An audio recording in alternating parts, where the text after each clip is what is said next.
In the ever-evolving digital era, technological innovation has changed many aspects of life, including the way people invest and transact. Because in the past every transaction had to go through a bank or financial institution as an intermediary, now there is a new system that offers more promising freedom, namely cryptocurrency. Especially a crypto asset called Bitcoin. Among the many digital assets that have emerged, Bitcoin has become the most popular asset and is often referred to as a symbol of the modern financial revolution. Since it was introduced by a mysterious figure named Satoshi Nakamoto on October 31, 2008, Bitcoin has explicitly offered a more open financial system without control from third parties, such as government banks or the central bank. This is based on the introduction of the Bitcoin white paper itself. So, Bitcoin transactions can be carried out directly from one party to another without the need for an intermediary. And all of this is recorded in blockchain technology, which is claimed to be safe and transparent. Moreover, if you look at the supply of Bitcoin itself, the amount is very limited. Only up to 21 million coins. Therefore, it is not surprising that until now Bitcoin is in great demand by many people, especially those who may be skeptical of the conventional financial system. This has finally been proven because Bitcoin has now become an asset that can far beat inflation, which has been considered excessive. In fact, if you look at its historical price, Bitcoin has increased by more than 1,215%, or maybe around 13 times more in the last 5 years. In addition, Bitcoin investors are now not only individuals, but many large institutions have also started investing their money in this asset, such as BlackRock, Fidelity, MicroStrategy, and many more. But from all the advantages of anonymous and decentralized nature that were previously the main attractions for Bitcoin, it turns out that this has become a loophole for illegal activities. For example, money laundering, transactions of illicit goods, and others. These activities have all occurred in a channel called the deep web.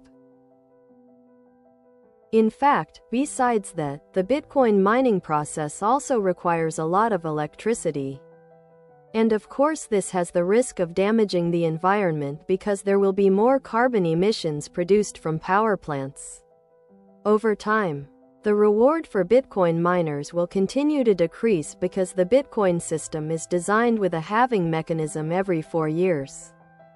Which means that the amount of Bitcoin obtained by miners as a reward will be less and less, while operational costs, such as electricity, remain the same, and can even continue to increase.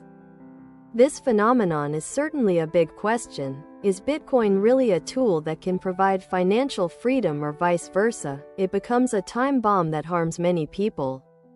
Well, that's why in this video, I want to discuss the dark sides of Bitcoin, so watch it until the end. One of the dark sides of Bitcoin is the misuse of this asset for use in various illegal transactions.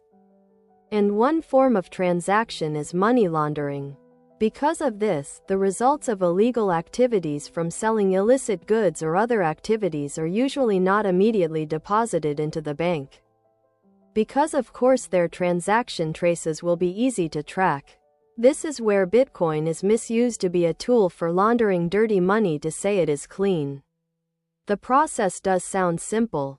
But in fact this method used to be effective because in simple terms, the money from the results of the evil activities was obtained from other people directly. Or they changed it first to Bitcoin through an exchange platform. Only then can they send the Bitcoin to a digital wallet or use a mixing service to break down the transaction so that it is difficult to track. This also reminds me of a service called Bitcoin Fog that had been operating for almost 10 years before the FBI finally shut down their service in 2021, and the reason is clear. Bitcoin Fog helps people break down Bitcoin transactions into small pieces, then combine them with transactions from other users and create a new wallet, and as a result, the transaction trail is completely lost. Therefore, this case actually makes the reputation of Bitcoin and other cryptocurrencies less good. Because it is estimated that more than around $300 million were laundered through Bitcoin fog, and Roma Sterling, the person behind this service, was finally arrested and charged with assisting international money laundering. Also, Bitcoin has become the main payment method on the internet black market, or also known as the dark web. Well, here illegal goods such as weapons, personal data, and even criminal services are freely traded. And one of the ways they transact is using Bitcoin. The most famous example is the case of the dark web Silk Road, which is a dark marketplace that uses Bitcoin as the main payment method. Although the founder himself, Ross Ulbricht, was arrested in 2013, other dark markets still emerged after that to take advantage of the Bitcoin loophole so that their existence could not be traced. In fact, this illegal ratio was not only carried out on an individual scale, but also in groups, even to the point that Bitcoin was also used to fund terrorism and cybercrime. Because this terrorist group could receive anonymous donations from its supporters around the world. Well, that's why they are not afraid of being tracked by the authorities. In addition, ransomware attacks that have occurred very often lately, they often ask for ransom in the form of Bitcoin. This also happened in the WannaCry attack in 2017, which was a big deal, where this virus encrypted all critical information, from the medical world, important banking information. Even the victims reached 75,000 computers spread across 99 countries. Well, as a ransom, they asked for payment in Bitcoin so that access could be opened again. This shows that even the latest technology is not completely free from risk. So there needs to be further regulation to reduce its negative impacts. In addition to being used for illegal transactions, Bitcoin also has another dark side, namely its impact on the environment. Because mining Bitcoin requires quite a lot of electricity and computing power. This all happens because miners have to solve mathematical puzzles to validate transactions on the Bitcoin network. Well, once the puzzle is finished, they get a reward in the form of new Bitcoins, and this process is called proof of work, which is designed to be increasingly difficult over time so that the number of Bitcoins in circulation does not immediately pile up at once. But the consequence is, the more difficult the puzzle, the greater the computing power needed, and automatically the electricity consumption is also quite large. Well, the problem is that the electricity used for mining mostly still comes from fossil fuels, which contribute quite large amounts of carbon emissions to the atmosphere.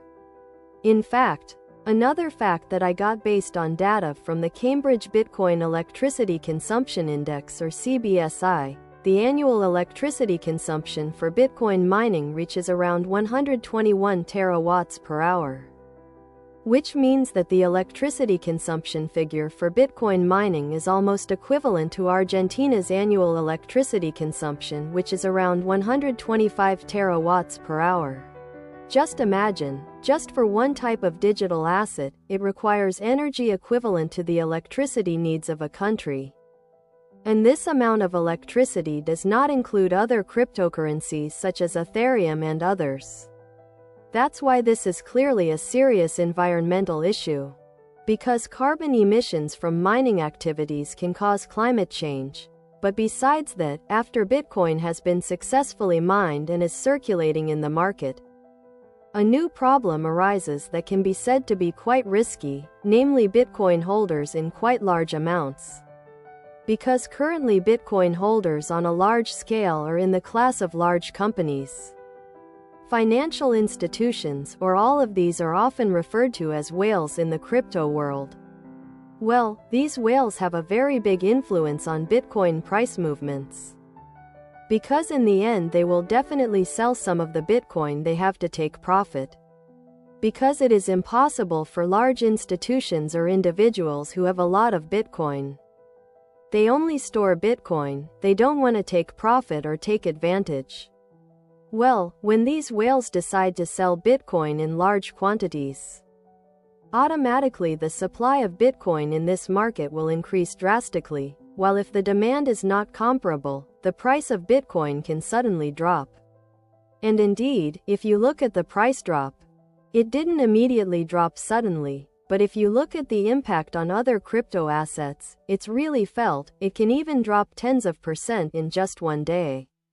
So yes, even though Bitcoin is a decentralized asset or not interfered with by third parties, the price of this asset can still be made to go up and down by a handful of people or institutions.